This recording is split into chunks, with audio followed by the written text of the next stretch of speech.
ओम नमः शिवाय। जय माता पार्वती।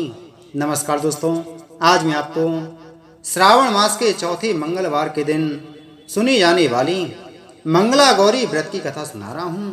पूर्व काल में कुरु देश में श्रुत कीर्ति नाम वाला शास्त्र ज्ञाता कीर्तिमान तथा शत्रु रहित राजा था। वह 64 कलाओं का जानकार धनुर्विद्या विशारद था। पुत्र सुख को छोड़कर उस राजा को सब आनंद था। संतान के लिए राजा बहुत चिंताकुल हो गया। जप तथा ध्यान युक्त हो देवी की आराधना की। उसके इस तप से देवी प्रसन्न होकर उससे बोली, हे पुत्र वर मांग। श्रुत कीर्ति ने कहा, हे देवी, आप यदि राजी हैं तो सोवन पुत्र दो। हे देवी, आपकी कृपा रूप प्रसाद से किसी अन्य चीज की कमी नहीं है। राजा की ऐसी वाणी सुन मंद मंद हंसती हुई देवी ने कहा, हे राजन, तुम दुर्लभ वस्तु की याचना मांगते हो, लेकिन कृपा कर तुमको पुत्र दूंगी। हे राजेंद्र, सुनो, पुत्र अत्यंत गुणी होगा, पर 16 साल से अधिक नहीं जीवेगा। यदि सुंदरता तथा विद्याहीन पुत्र होगा तो वह पुत्र बहुत समय तक जीवित रहेगा। देवी की वाणी सुन राजा चिंता करने लगा। उसने अपनी भार्या से विचार कर गुण विशिष्ट संपूर्ण लक्षण युक्त 16 साल तक की आयु वाला पुत्र मांगा। देवी ने उस समय भक्त राजा को आज्ञा दी कि हे नूप नंदन, मेरे दरवाजे पर आम का पेड़ है। मेरी आज्ञा से उस आम के एक फल को लाकर अपनी पत्नी को खाने को दे। उसके खाने से उसी समय रानी निसंदेह गर्भ धारण करेगी। राजा ने प्रसन्न हो देवी की आज्ञा अनुसार अपनी पत्नी को आम्रफल दिया। उसके खाने से पत्नी ने गर्भ धारण किया। उससे 10वें महीने में देव तुल्य पुत्र पैदा हुआ। हर्ष शोक से संपन्न राजा ने उस पुत्र का जात कर्म आदि संस्कार कर दिया और शिव स्मरण करते हुए पिता ने उसका चिरायु नाम रखा। जिस समय उसे 16वां साल प्रारंभ हुआ, उसी दिन से सपत्नीक राजा को चिंता लगने लगी। राजा ने विचार किया कि यह पुत्र बड़े ही कष्ट से प्राप्त हुआ है। अपने समक्ष इसकी दुखद मृत्यु कैसे देखूंगा। अतः राजा ने पुत्र के मामा के साथ उसे काशी भेजने का प्रबंध किया।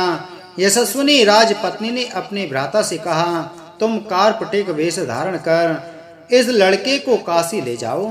मैंने पूर्व में पुत्र प्राप्ति के निमित्त भगवान मृत्युंजय की विनती की थी।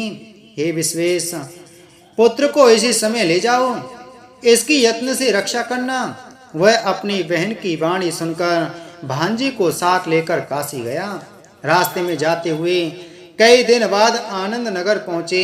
वहां संपूर्ण समृद्धि से युक्त वीरसेन नाम का राजा था।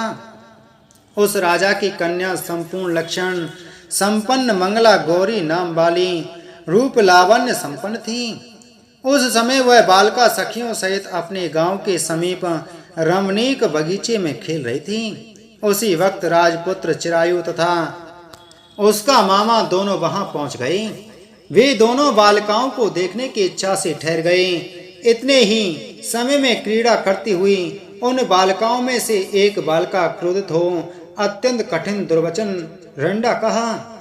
इस दुर्वचन को राजपुत्री ने सुनकर कहा, तुम अयोग्य वाणी क्यों कहती हो? मेरे वंश में ऐसी स्त्री नहीं है।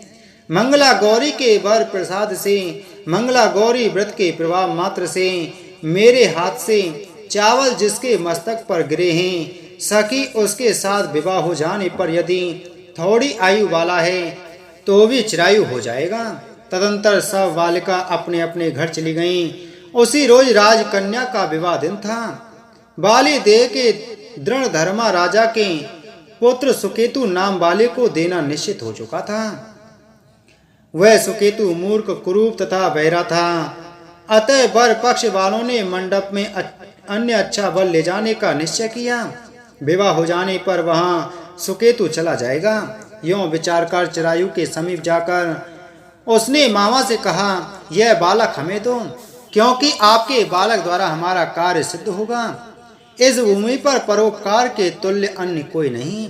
यह वाणी श्रवण कर उसका मामा हृदय से राजी हुआ, क्योंकि इन्होंने पूर्व में बाटका में बालका की वाणी सुनी थी। लेकिन वर पक्षीय जनों से कहा, आप लोग इस बालक को क्यों चाहते हैं?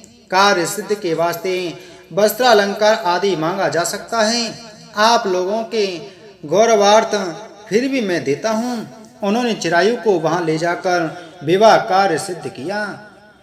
जब सप्तपदी आदि कार्य होने पर रात में गौरी शंकर के समीप वह चिरायु पुत्र सुप्रसन्न चित्त से राजकन्या मंगला गौरी के साथ सो गया। उसी रोज चिरायु का 16वां साल समाप्त था। उसी रात को सांप के रूप में काल वहां आया। इसी समय देवयोग से राजकन्या उठ गई। वह सर्प को देख वह वेवल हो कांपने लगी। उस समय धीरता से राजकन्या ने सांप की पूजा की। 16 उपचार से अर्चन कर पीने के लिए बहुत सा दूध दिया और दीन वाणी से उस सांप की स्तुति की।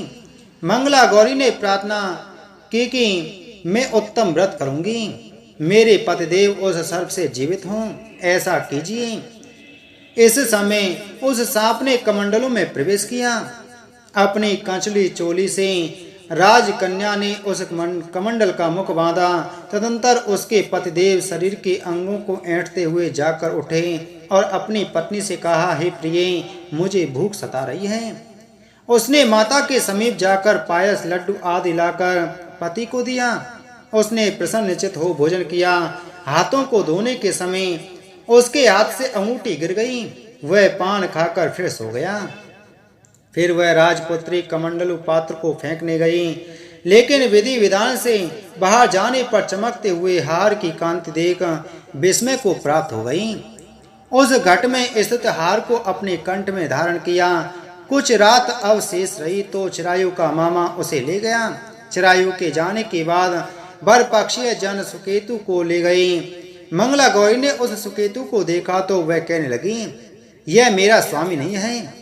सभी वर पक्षीय महानुभाव राजकन्या से कहने लगे, हे सुबे, यह क्या कह रही हो? यदि कोई पहचान हो तो कहो। मंगला गौरी ने कहा, जिसने रात में नवरत्नों की निर्मित अंगूठी मुझे दी, वह इस अंगुली में देकर पहचान करो। रात में स्वामी पतिदेव ने मुझे हार दिया है। उस हार के रत्नों की सुंदरता कैसी है, यह बतावें। यह तो कोई अन्य ही है। रात्रि के समय जो बातचीत हुई तथा भोजन क्या हुआ, उसे भी यह कहे तो यह मेरा पति होगा। यो मंगला गौरी की वाणी सुन सब लोगों ने कहा, ठीक है, ठीक है। लेकिन चिन्हों में से सुकेतु के बतलाए हुए एक की भी पहचान नहीं मिली। तब सब लोगों ने मना किया। वर पक्षी जैसे आए थे वैसे ही चले गए। मंगला गौरी के पिता श्रुत कीर्ति ने प्रसन्नचित हो अन्न जल आदि का एक सत्र यज्ञ किया तथा पक्षी सब कथा कानों कान सुनी। फिर स्वरूप के कुरूप हो जाने से किसी को ले आए थे। महल के बरामदे में चिक के भीतर कन्या को राजा ने बैठाया। इस प्रकार 1 साल यात्रा करते हुए अपने मामा के साथ वह फिर अपनी ससुराल का वृतांत देखने के लिए आया। जब मंगला गौरी ने चिक के भीतर से उसे देखा तो लोकोत्तर प्रसन्न हो अपने माता पिता से कहा, मेरे पति आ गए। स्वदगणों को बुलाकर राजा ने पूर्व कहे हुए सारी पहचान देख पवित्र मुस्कान वाली पुत्री को चिरायु को दिया। शिष्य लोगों के सहित राजा ने विवाह उत्सव कर वस्त्राभरण आदि अश्व गज रथ तथा बहुत सी चीजें दे दिया। फिर वह चिरायु अपनी पत्नी एवं मामा के सहित कुलनंदन सेना सहित अपने नगर गया। जब चिरायु के माता और पिताजी ने प्राणियों के मुखारविंद से उसके आने का समाचार सुना तो विश्वास नहीं किया, क्योंकि भाग्य विपरीत कैसे हो सकता है। इसी बीच वह चिरायु माता तथा पिताजी के पास गया। प्रेम मग्न हो चिरायु ने भक्ति द्वारा अपने माता पिताजी के चरणों में प्रणाम किया और माता पिता ने उसे चिरायु का मस्तक सूंघकर परमानंद प्राप्त किया। मंगला गौरी पुत्र वधू ने भी सास और ससुर को प्रणाम किया। पुत्र वधू को सास ने अपनी गोदी में बैठाकर सब बात पूछी। हे महामुनि, मंगला गौरी पुत्र वधू ने श्रेष्ठ व्रत महत्तम और जो कुछ इतिहास था वह सब किया। इस मंगला गौरी के व्रत को जो करेगा, सुनेगा या कहेगा या कीर्तन करेगा, उसके सभी मनोरथ सिद्ध होंगे। इसमें कोई संशय नहीं करना चाहिए। बोलो मंगला गौरी माता की जय। बोलो शिव शंकर भगवान की जय।